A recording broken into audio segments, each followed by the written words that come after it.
The Lenovo Y540 is a great performing gaming laptop for the money. Let's find out how well it performs in 20 different games at all setting levels, and find out how performance has changed over the last year to see if it's still worth it going into 2020.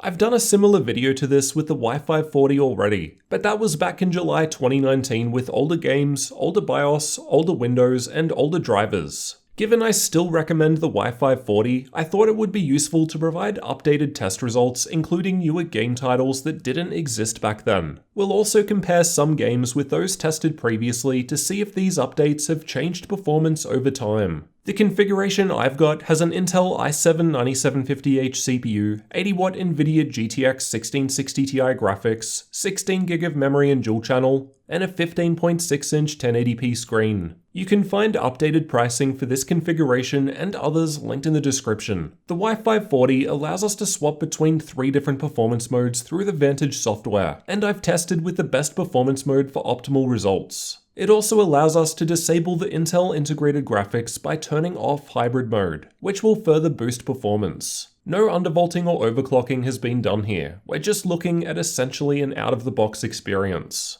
Battlefield 5 was tested in campaign mode, going through the same part of the game for each test. I've got the fresh new results shown by the purple bars, and the results from 7 months ago in the red bars. We can see that over time, there have been some nice improvements with this game, which almost performs 12% better at ultra settings now. Red Dead Redemption 2 was tested using the game's built-in benchmark tool, and it wasn't out the last time I tested this laptop, so there's no data to compare it with. High settings wasn't able to hit a 60 FPS average. However, this is a pretty resource-heavy game to run. Control was another game that was released after my initial review of the Y540, and it was playing well enough with the highest setting preset. However, going down to medium still looked good enough, and even the 1% low performance was higher than the average from high settings. Shadow of the Tomb Raider was tested with the game's benchmark tool, and there was a 3 FPS boost with all of the newer updates in place compared to last year's testing, with the exception being at the lowest setting preset, which scored the same.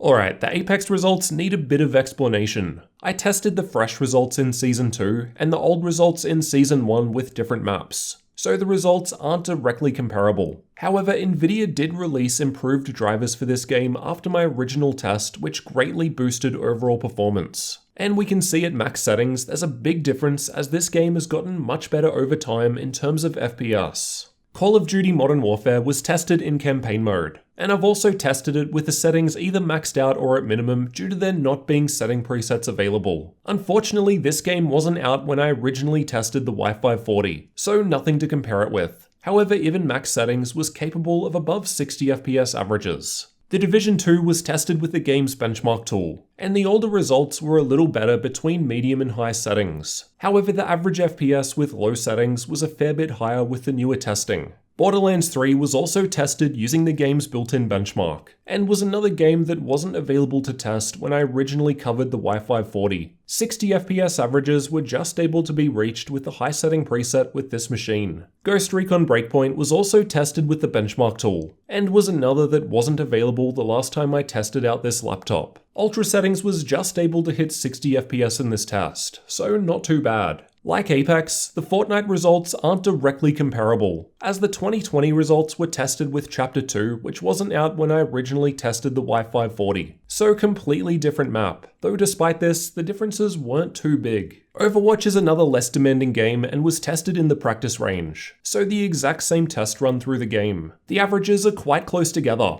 however there's a bigger difference noted in the 1% low results at Ultra and Epic settings. CSGO was tested using the Uletical FPS benchmark, and it already sees above average results as higher frame rates work better with the option of disabling Optimus. However, there was still some nice improvements over the results from last year. Dota 2 was tested playing in the middle lane, and the average frame rates were very close together. I'd consider them within margin of error, given how much the frame rate can change when testing this one. Rainbow Six Siege was tested with the built-in benchmark. However, they recently updated the game to support Vulkan, which I've found to perform a bit better than DirectX 11, which is what I tested with last year. Yeah, I could have retested DX11 for a more apples-to-apples comparison, but I think this really shows how the game has improved over time by adding Vulkan. Metro Exodus was tested with the game's benchmark tool, And in every single instance, the newer results were just a little behind what I tested 7 months ago. So it looks like something has negatively affected results here, though I have no way of knowing what exactly caused it. But either way, it's a very small difference.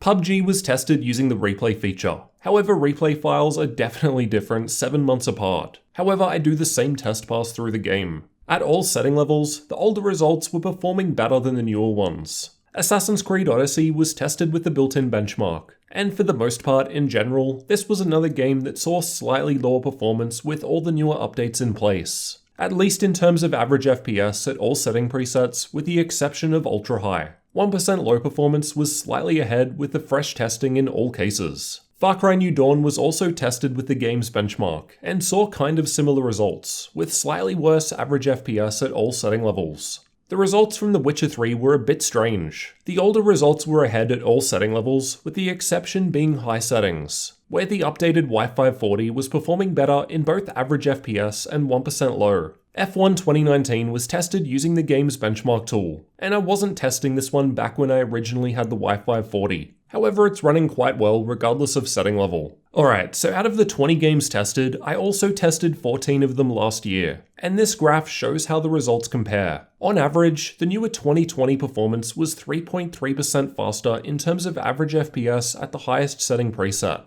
However, it's definitely being held up by the massive Apex improvement. Without that, for the most part, it looks like overall performance is down a bit. That said, there don't appear to be major changes on average. However, it really does depend on the specific game. Some titles saw improvements, while others got a bit worse. It's hard to pin down exact causes without doing a ton more testing to try out every different BIOS, Nvidia update, and Windows update that has come out since. I'm sure many differences are also down to game updates, and without testing along the way, that's not even something I can attempt. In the end, the Lenovo Y540 is still offering great performance, especially for its price. It depends on your region, but in many places, like here in Australia, it's often $500 cheaper than the Helios 300 with same specs. And as I showed in my comparison between the Y540 and Helios 300, they perform similarly once you overclock and undervolt the Y540. In the US though, the Helios is often around $200 or more less money and is probably the better buy in terms of price to performance ratio. When I originally reviewed the Y540, it was going for just under $1,300 US, and this doesn't really seem to have changed months later. But to be fair, they do regularly run sales. On Amazon though, it's around $100 cheaper. You can find links to that in the description. With Ryzen 4000, Intel 10th Gen, and new Nvidia graphics just around the corner though, it's tough to say whether you should buy today. It's still going to offer a great experience for years to come. So if you need something now, then go for it. I doubt we'll see that big of a boost with the new 10th Gen Intel CPUs as they're still 14nm based. So there will probably just be a small clock speed boost. When new Nvidia graphics come, it's likely we'll see some sort of super variation to fill in the gaps that exist rather than an entirely new generation. So again, I don't expect the performance the 1660 Ti offers to suddenly suck.